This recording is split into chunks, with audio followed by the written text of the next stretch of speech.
Instituto Nacional de Bellas Artes, a través de su Coordinación Nacional de Literatura, les da la más cordial bienvenida a la presentación de las obras ganadoras de la convocatoria de jóvenes escritores mexicanos René Áviles Favila de la Benemérita Universidad Autónoma de Puebla. En esta ocasión participan en mesa René Áviles Favila, Mario Saavedra, Dionisio Morales y por supuesto se encuentran los ganadores de esta convocatoria: Jorge Jaramillo Villarruel, autor del libro Los elefantes son contagiosos; Ivonne Vira, autora del libro Usted quería saber; y Miguel Martínez Barradas, autor del libro La pared del laberinto, cenizas y destierro. Cedemos a continuación la palabra a Ana María Dolores Huerta Jaramillo, quien moderará la mesa. Bienvenidos y muy buenas noches. Le vamos a pedir que nos brinde sus comentarios a Mario Saavedra, que va a comentar los libros Usted quería saber y Los elefantes son contagiosos. Maestro, por favor. Muchísimas gracias. Bueno, seguimos, es un honor seguir festejando a nuestro querido y admirado René, por supuesto, y así llegaremos a los 60, a los 70 y a los 80, René, como escritor. Ya los pasé. Soy orgulloso egresado de una universidad pública y lo más de lo que he escrito ha visto la luz allí. Es indudable el papel protagónico que ha jugado la universidad pública en el desarrollo de este país, entre otros muchos aspectos nodales, en la propia promoción de la cultura, del arte, de la lectura. La universidad pública ha contribuido a fortalecer nuestro sentido de identidad, pero de igual modo nos ha permitido abrir las ventanas a otras latitudes, respirar otros alientos, refrescarnos con otros aires, en un espíritu de humanística universalidad que le es connatural a su condición y a su nombre, y que así como nos permite reconocer rasgos comunes e intrínsecos a nuestra naturaleza, también refrenda a aquellos que se erigen como signo de cuanto nos identifica como nación, como entidad cultural que mucho ha aportado al mundo. Ahora, como editor de la Asociación Nacional de Universidades e Instituciones de Educación Superior, he podido corroborar a través de ese estupendo esfuerzo común que es la Red al Texto para promover la labor editorial de todas las instituciones de educación superior afiliadas y de la propia NUYES, que la actividad editorial universitaria ha sido y es sustantiva. Las editoriales universitarias han acompañado movimientos, han contribuido a importantes cambios, han sido vehículo de grandes revoluciones ideológicas y estéticas, han dado a conocer obras protagónicas del pensamiento y de la literatura. La Red al Texto simboliza un genuino esfuerzo común por mantener viva una destacada actividad editorial universitaria que apuesta en principio no a las ganancias económicas que están bien para la libre empresa, sino ante todo a la promoción del talento y la inteligencia, de la propia lectura como actividad que educa, transforma y emociona. Dulce y útil, escribió Horacio en su Poética, refiriéndose al arte que alecciona y conmueve, que forma y exalta, y esas han sido precisamente las funciones prioritarias del trabajo editorial universitario, donde se han congregado el talento, la inteligencia, el saber, el oficio.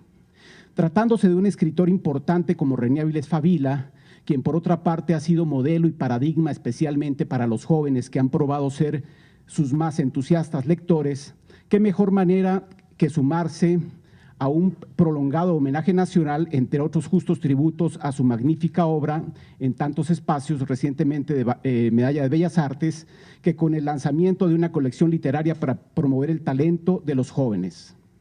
Por muchos años profesor destacado de Ciencias Políticas de la UNAM y desde los orígenes de la UAM, uno de sus académicos más ilustres, maestro distinguido en esta institución con toda justicia, René ha sido muy generoso en las aulas, por lo que sus alumnos lo quieren y lo siguen, lo apapachan. Como promotor cultural incansable y no menos desprendido, muchas generaciones le estaremos eternamente agradecidos por lo que representó el Búho como espacio de consolidación o pista de despegue para tantos.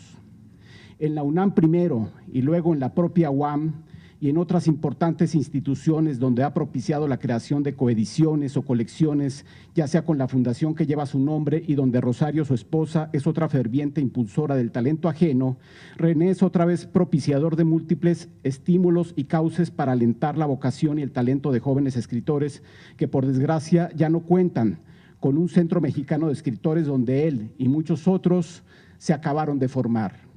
El propio Museo del Escritor, otra de sus tantas aportaciones a un aparato cultural no siempre receptivo y eso sí muchas veces mezquino, es otro claro ejemplo de su incansable labor para la promoción de la cultura y las artes, y este otro gran legado suyo también tiene a los jóvenes como sus destinatarios naturales, pues qué mejor manera de afianzar una vocación literaria que teniendo enfrente para conocer y gozar ediciones primeras y autografiadas, incunables, objetos y hasta prendas de escritores famosos, retratos, caricaturas, entre otros bienes que René ha ido atesorando para compartir con otras generaciones. Muchos celebramos ahora que la Benemérita Universidad Autónoma de Puebla se haya sumado a un prolongado homenaje nacional que este año pasado se coronó con la Medalla de Bellas Artes, como ya lo dije, y que a decir verdad solo retribuye en algo a lo mucho que este extraordinario personaje ha hecho por la promoción de la cultura y las artes, de la literatura y el periodismo, que son sus dos cauces de expresión, pero también por la academia y la enseñanza que ha cometido con no menores pasión y entrega. Enhorabuena al maestro Alfonso Esparza Ortiz y a su equipo, doctora Huerta, porque contribuyen a poner en relieve esta magnífica herencia, en la cual, repito, los jóvenes han sido causa y destino. Y felicidades a los tres premios Nobel, a los primeros tres premios Nobel de este año, una cuentista, un novelista y un poeta de enorme futuro, seguramente. ¿Qué duda cabe que solo la educación y la promoción de la cultura y de las artes y de la propia lectura serán siempre los mejores antídotos contra la violencia? Porque solo el ejercicio pleno de la civilización, con el ser humano y el respeto a la vida como único culto posible, parafraseando al gran Domingo Faustino Sarmiento, nos permitirá erradicar para siempre la barbarie. Enhorabuena y felicidades. Y ahora le pedimos, por favor, al maestro Dionisio Morales que nos comparta sus reflexiones, por favor. Buenas tardes. Antes que nada, agradezco la invitación para estar aquí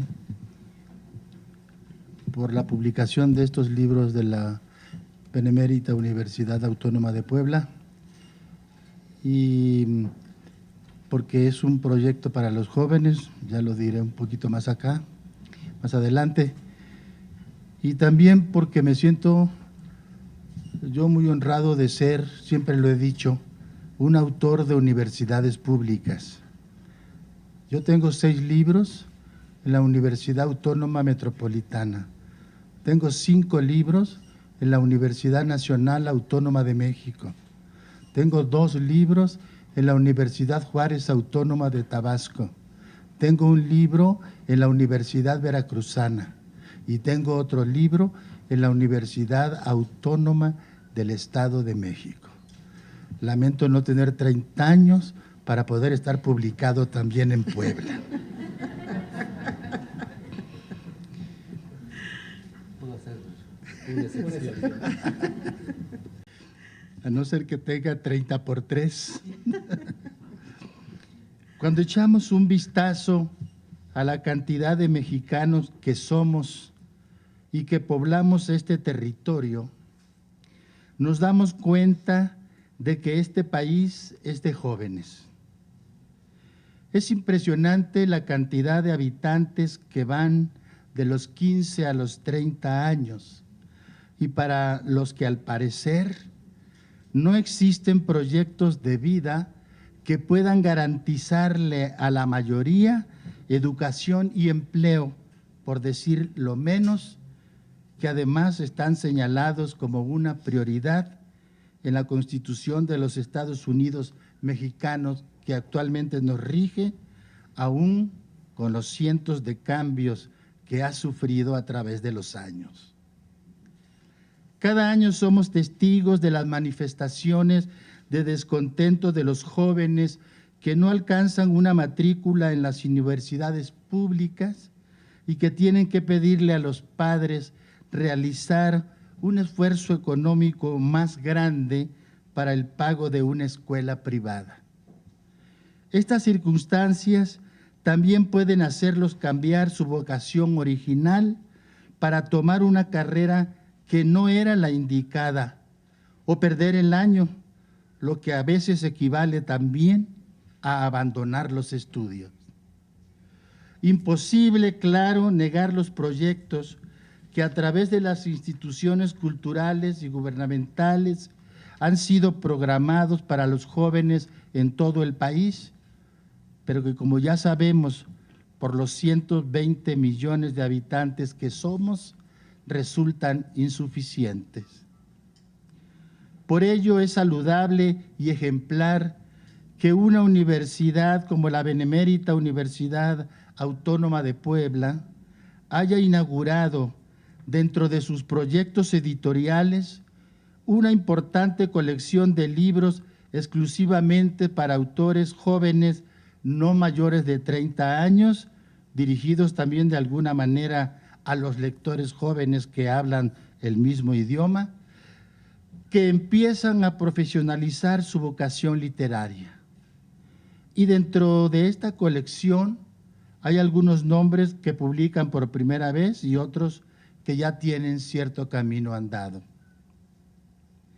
También hay que decir que estamos acostumbrados a que un artista tenga que morirse o llegar a los 80 o 90 años para que pueda rendírsele un merecido homenaje, ganado en buena lid por su aportación en la disciplina que escogió con un trabajo de tantos años.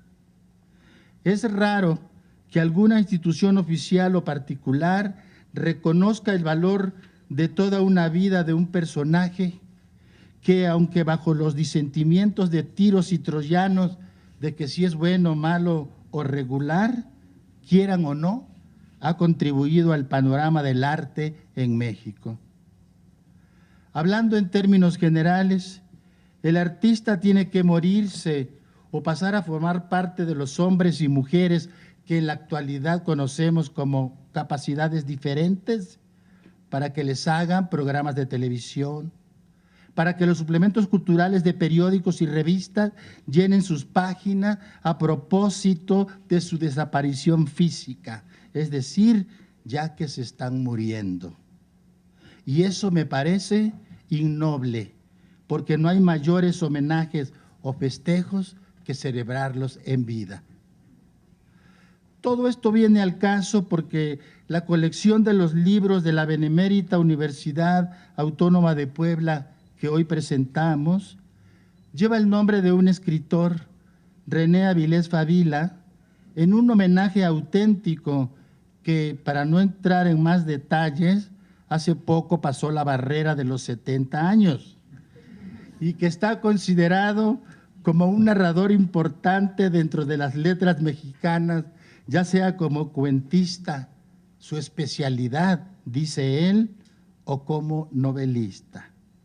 Y no voy a mencionar sus virtudes y años de servicios como periodista y maestro de varias generaciones y como funcionario cultural. Si bien es cierto que Avilés Favila, sobre todo en los últimos tiempos, ha sido reconocido por algunas instituciones culturales y universidades del país, basta citar la medalla concedida por Bellas Artes del CONACULTA y el premio Maninali otorgado por la Universidad Juárez Autónoma de Tabasco, y ojalá y no tenga que esperar mucho tiempo para que lleguen los reconocimientos que sin duda merece recibir en vida.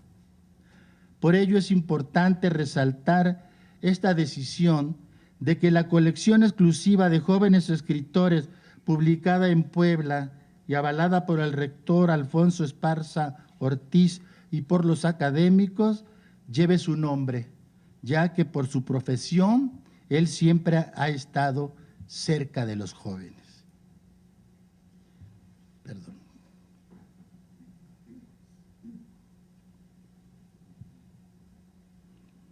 En una primera visión de la lectura de los 3 libros, Los elefantes son contagiosos, novela de Jorge Jaramillo Villarroel, usted quería saber cuentos de Ivonne Vira y La pared del laberinto, ceniza y destierro, poesía de Miguel Martínez Barrada, me llama la atención desde el punto de vista formal que los proyectos no comparten nada entre sí, como debe ser, la marcada diferencia de sus escrituras.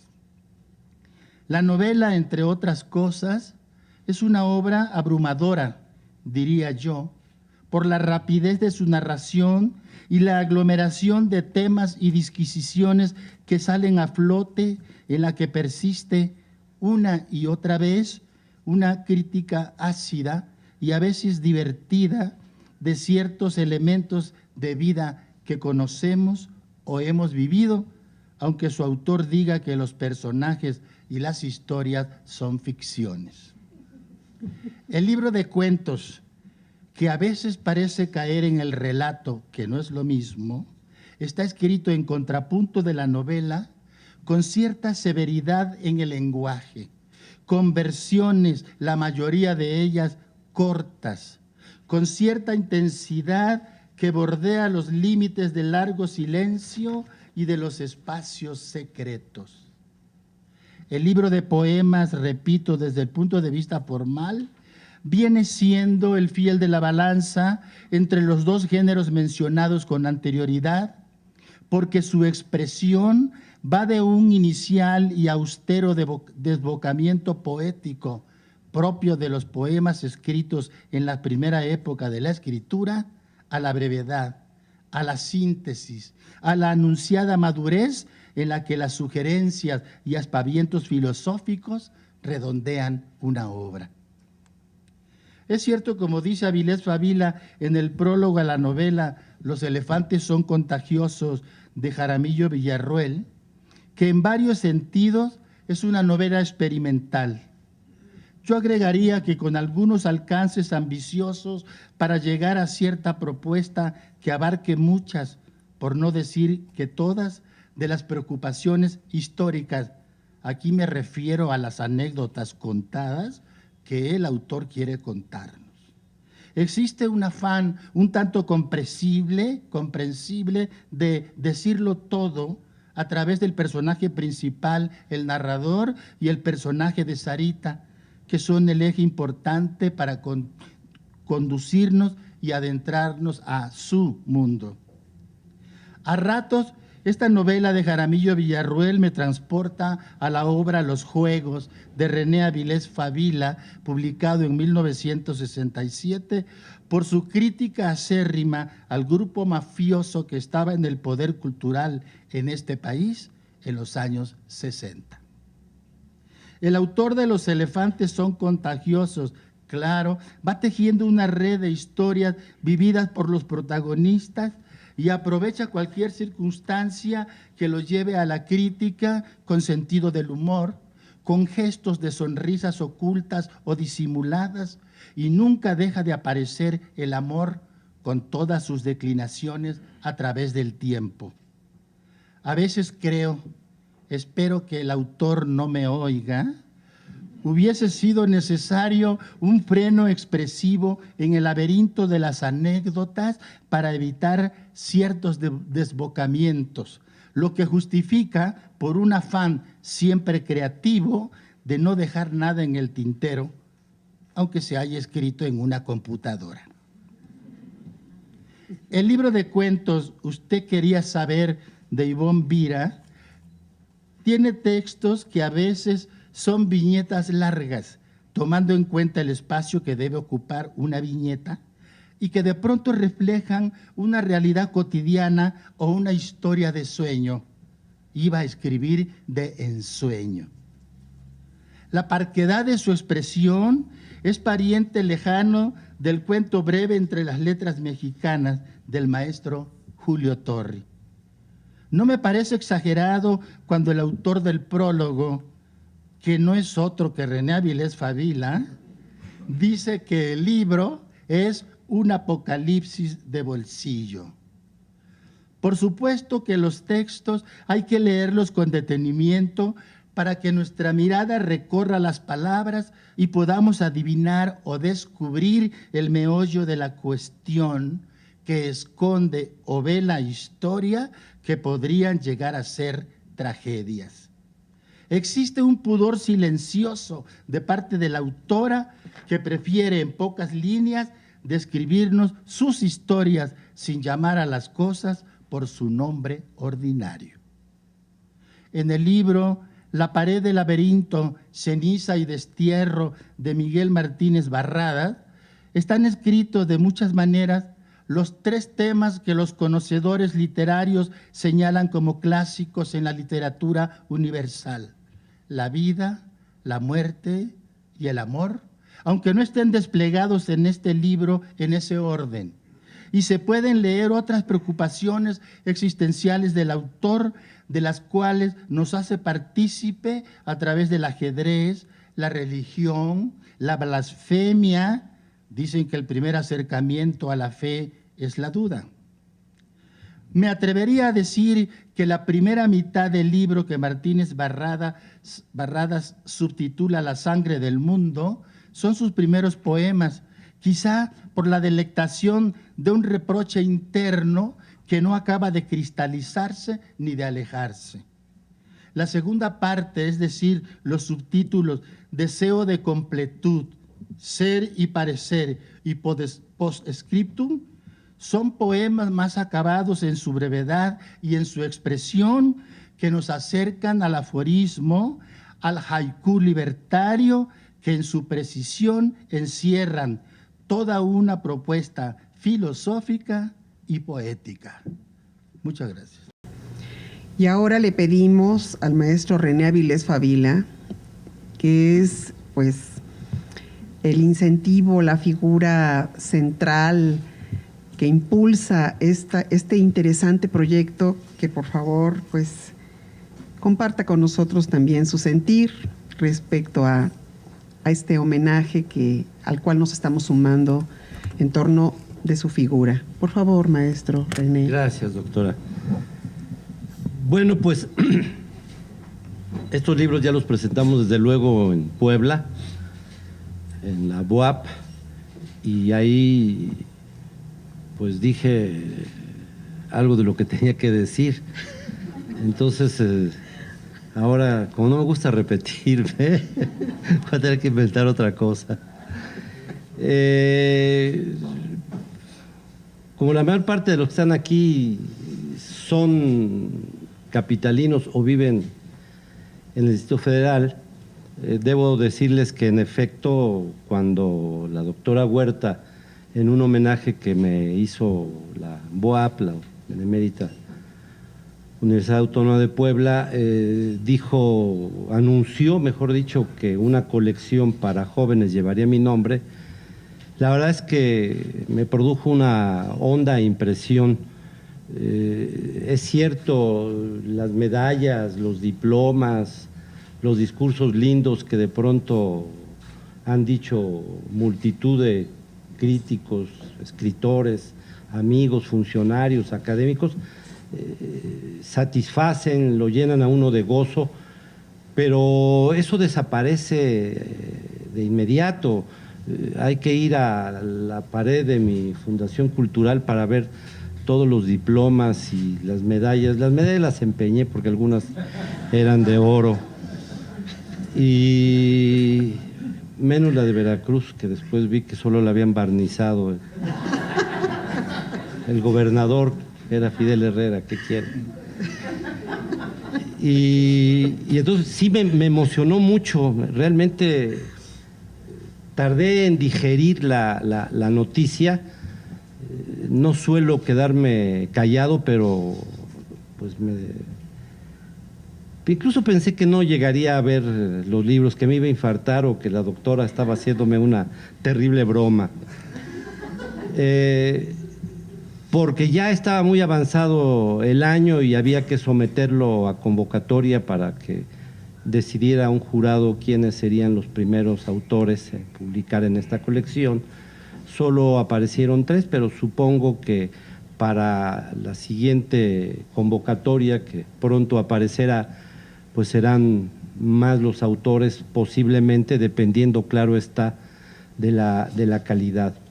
En este caso, tanto Ivonne como Miguel y Jorge compitieron con muchos y nos llevaron a una discusión que fue en ocasiones personal, directa, y en otras, bueno, pues fue a través de internet, pero esas fueron las conclusiones a las que llegamos. Queríamos también incluir algo de ensayo, pero realmente no hubo trabajos en ese sentido, o los que había no tenían la suficiente calidad. En efecto, hice los prólogos de los tres. No será si hay aquí algún joven que quiera concursar o padres afortunados. No sé si ser padre de escritores sea ser afortunado, pero bueno.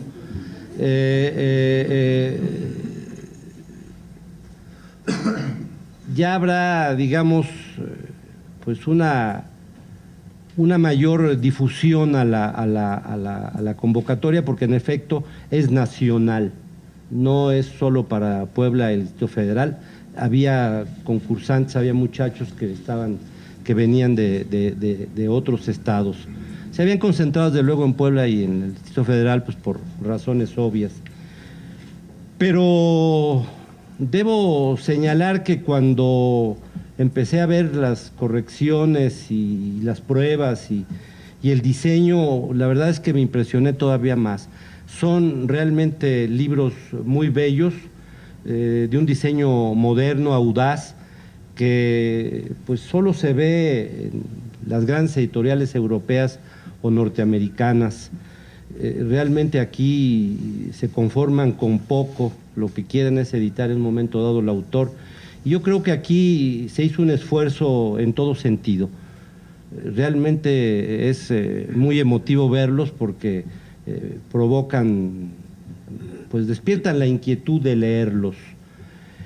Eso por lo que respecta a la honda emoción que me produjo. Lo demás, pues es algo que también ya he dicho con mucha regularidad. Uno como escritor pocas veces tiene maestros formales. Si hay alguna profesión donde triunfa lo autodidacta, es justamente en el arte. Sí tiene uno modelos, sí tiene uno maestros, sí se acerca a preguntar.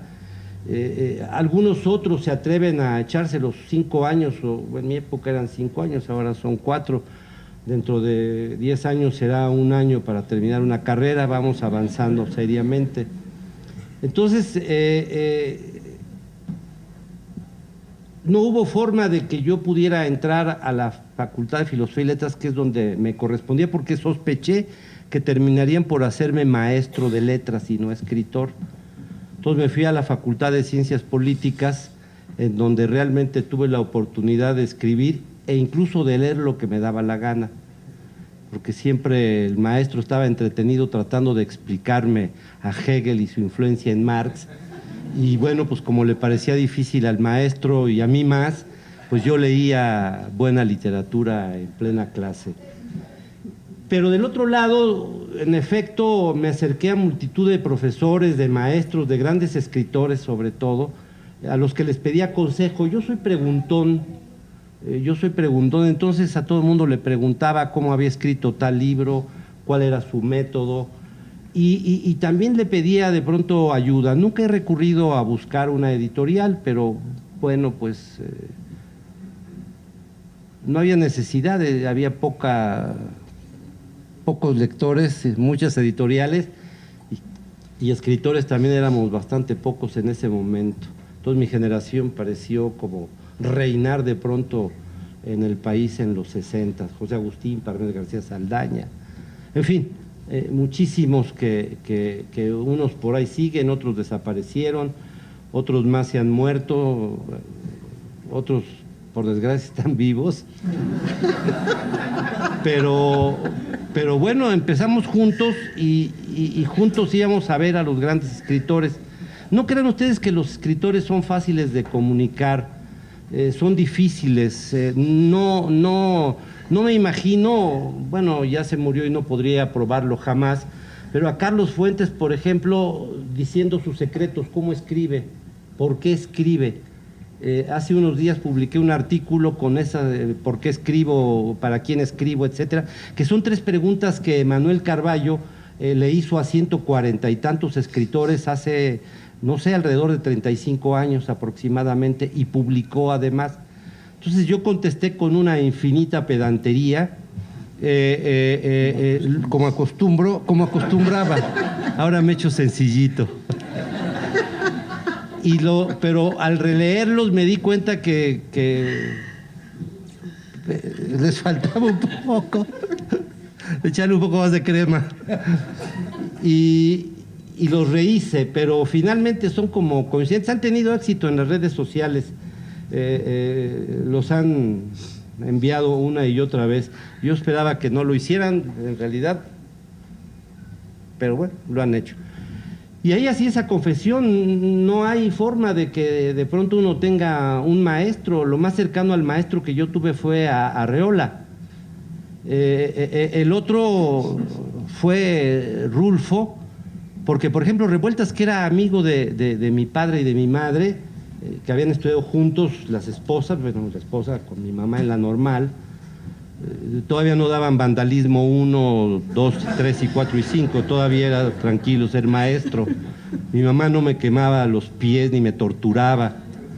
Entonces le pregunté, le di mis primeros cuentos y me dijo, ¿por qué haces literatura de evasión? Y me dijo, ¿tú qué quieres ser? Pues, quería hacer 2 cosas, un viejo rabo verde y la otra era comunista. Entonces, comunista fui y dejé de serlo porque ya desapareció la causa. Pero viejo verde ya empecé, sí, ahora. Acabo de estar en una clínica y la doctora me decía, oiga, por favor, concéntrese. Doctora, es que usted trae una falda muy corta. Eso me inquieta. Bueno, el caso es que no era fácil que a uno le dieran consejos y lo volví a comprobar hace unos días, hace 2 meses aproximadamente, en que me tocó participar en la cátedra Juan Rulfo, que tiene desde luego la Fundación Juan Rulfo y la UNAM. Es un evento, como todas las cátedras, de una gran solemnidad, de una gran formalidad, de una gran seriedad. Nadie se ríe, todos son muy serios, se tratan respetuosamente, se hablan de usted, nadie dice palabrotas, nadie hace bromas.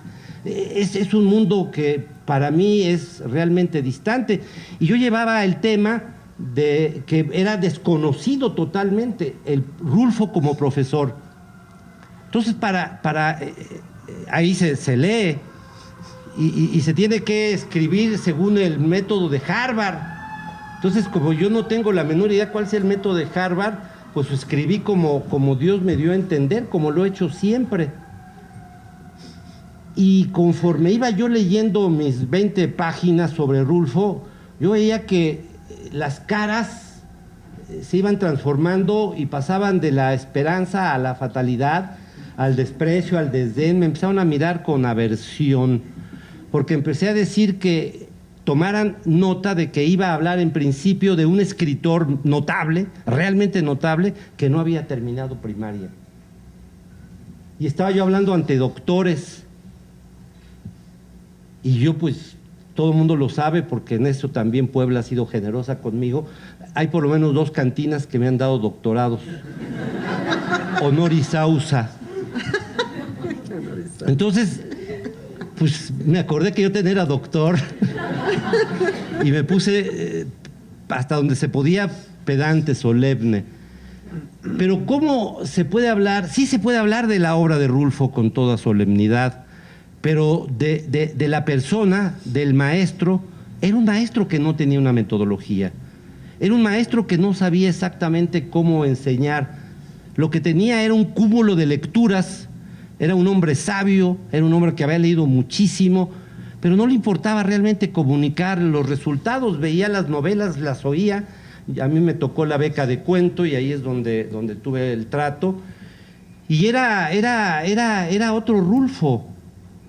Yo espero, confío de que ese texto no lo lea la familia, porque en algún momento Rulfo le dijo a un muchacho, oiga, a su cuento le falta luz, póngale un cerillo. Entonces me pareció espléndido, dije, esta es una crítica maravillosa. Claro, el muchacho se suicidó, no encontró los cerillos y no había encendedores, estaba prohibido fumar en el Centro Mexicano de Escritores. Y así, a José Agustín se odiaban los dos y los dos tenían razón. Entonces a José Agustín en algún momento dijo, a él le sorprende mi vanidad, pero no ha platicado lo suficiente con José Agustín. Entonces en algún momento estábamos, y por ahí ha circulado también en redes esa fotografía, que es de mi propiedad esa foto, estábamos un montón de escritores que empezábamos, unos no tanto, como García Ponce, Manuel Carballo, en fin, éramos muchos, y entre ellos estábamos José Agustín y yo. Entonces la idea era conversar con el dueño de Planeta, que tenía como idea publicar obras completas de autores mexicanos, y le había parecido padrísimo empezar con Rulfo. Claro, son 2 libros. Entonces su inversión iba a ser mínima y la venta segura. Entonces dijo el tipo el español que tenía así como criterio de ordeñavacas, ese editor, lo mismo puede vender tacos, de pronto dijo, y esto va para todos. Todos pueden publicar sus obras completas aquí conmigo en mi editorial, en Planeta. A eso he venido, a eso he saltado todos estos kilómetros para estar con ustedes. Un choro mareador, era la época de Franco. Todavía vivía. Entonces, José Agustín dijo, yo aceptaría que publicaran mis obras completas. Tenía 22 años, yo tenía 24. Y dice, pero no admito la censura. Entonces Rulfo estaba esperando esa oportunidad y le dijo, pero José Agustín, la literatura infantil nunca ha sido objeto de censura. Entonces, cuando conté eso, vean aquí, es un público maravilloso, allá nadie se rió. Nadie se rió, entonces decía, bueno, pero es que Harvard no indica así, aplausos. Porque hiciste un chiste que no hice yo, lo hizo Rulfo. Entonces, dejé afortunadamente la parte seria al final, entonces ya conté cómo trabajaba yo con él mis cuentos, que era salir del Fondo de Cultura, del Centro Mexicano de Escritores, caminar hacia su casa lentamente, y él comía dulces constantemente para olvidarse del trago, cosa que yo nunca he querido hacer. Y supongo que de otros vicios, desconozco ya sinceramente cuáles eran. Y ahí es donde me enseñó muchas cosas, me contó muchos de sus secretos.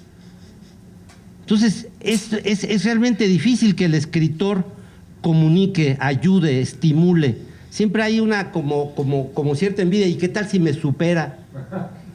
Entonces, bueno, pues creo que al recibir ayudas, muchas, unas pueden ser buenas, otras no, otras fueron con el ejemplo, con la lectura del propio libro del autor. Creo que prevalecieron los consejos de Rafael Solana o de Alejo Carpentier, en fin, de una gran cantidad de escritores que he tenido la oportunidad de tratar. Entonces me siento obligado a ayudar. Y como hay otra cosa que solo lo saben mis colaboradores en la UAM, no sé decir que no. Aunque yo no sea creyente, Dios es sabio. Si fuera mujer tendría 40 o 50 hijos. Y de padre, por supuesto, pues la monogamia es horrenda. Los tienes, pero no los conoces. Los tengo, no los conozco, y así voy a seguir. Entonces, bueno, pues siempre les digo que sí y les hago prólogos. Pero a Borges también le gustaba mucho, déjenme decirles, hacer prólogos. Claro, normalmente se los hacía para sí mismo. Y cada vez que podía, hacía un prólogo. Amaba los prólogos. A Jorge Semprún no le gustaban los prólogos, sin embargo, llegó también a hacer. Y yo sí disfruto mucho haciendo prólogos. Ahora, curiosamente, me han pedido un epílogo, ya lo hice y ya lo publicó la UNAM y Banamex, Vancomer, perdón, para el caso es igual. Y es un libro bellísimo de historia de arte, y está dedicado, es un libro inmenso de 700 páginas, dedicado a la catedral, y a mí me correspondió hacer el epílogo. Tuve que ponerme serio, visitar nuevamente la catedral, la que no veía desde que me confirmaron. Mi familia no era creyente, pero tampoco era tonta. ¿Qué tal si Dios existe y se va al infierno? Entonces, bueno, pues mis papeles están en orden. Hasta me casé por la iglesia. Y ahora, como no hay divorcio por la iglesia, traigo mis papeles. Ahorita va a pasar un compañero a mostrarlos. Yo quiero pues a Miguel, a Ivonne y a Jorge felicitarlos, agradecerles que hayan participado en este concurso. Ya se los dijeron, pero no está de más que se los repita uno. Solo con leer estos 3 libros, evidentemente tienen talento y tienen un trabajo distinguido por llevar a cabo. Comparto algunas de las opiniones, no todas, pero así es, mi cuate, ¿no? Los felicito, insisto, y bueno, pues no los conocía, pero ahora ya los conozco. Espero que nos sigamos viendo. Y pues ya en la colección René Villés Favila, esta es la única vez. Eso no lo hemos dicho, doctora, que no se vale repetir para que haya más oportunidades. Pues yo agradezco mucho a todos ustedes, desde luego a la Universidad de Puebla, a la doctora Huerta, a tantas gentes entrañables que veo aquí. Seguramente no había nada en la sala mayor ni en la Ponce, pero bueno, pues les agradezco mucho su presencia, y yo creo que el siguiente paso es leer a estos jóvenes. Créanme, hay algo que no se ha dicho, aburrido ninguno de los 3 es. Es decir, el talento los 3 lo tienen. Que lo van a desarrollar, evidentemente lo van a desarrollar, pero por lo pronto son 3 nuevos escritores que se incorporan de una manera afortunada a una editorial distinguida como es la de la Universidad Autónoma de Puebla. Pues muchísimas gracias y felicidades a los 3 nuevos padres. Sí.